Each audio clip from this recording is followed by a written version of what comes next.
Ngayong araw mga mare, kalamay hati naman ang ating lulutuin. Kaya naman tara mga mare at samahan nyo na naman akong magluto ng isa na namang masarap na merienda recipe na gawa sa glutinous rice flour. Napakadali lang din itong lutuin mga mare, kaya naman tarawag na nating patagalin at umpisahan na natin. Una nga mga mare, dito sa ating mixing bowl, ilalagay lang natin yung 500 grams ng glutinous rice flour at maglalagay din tayo dyan ng 4 cups ng ating pangalawang piga ng gata. At kung gagamit naman kayo mga mare ng giniling na malagkit na bigas, tansyahin nyo na lang po, kailangan po ay hindi masyadong malapot.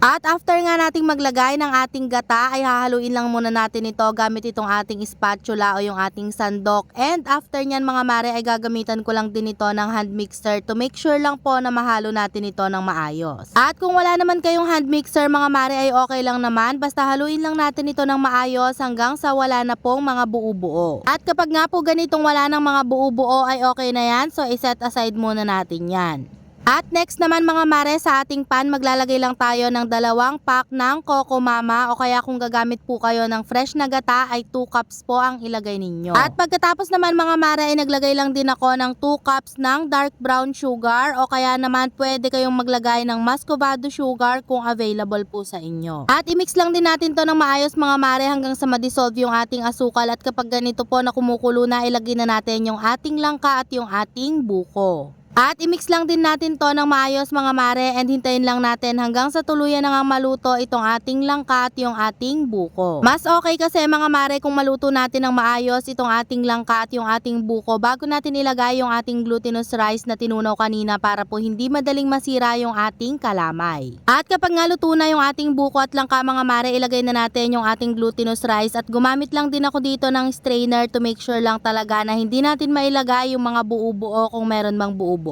At kapag nailagay na po natin yung ating tinunaw na glutinous rice flour, kailangan po continuous na natin itong hahaluin dahil napakabilis na lang po nitong maluto.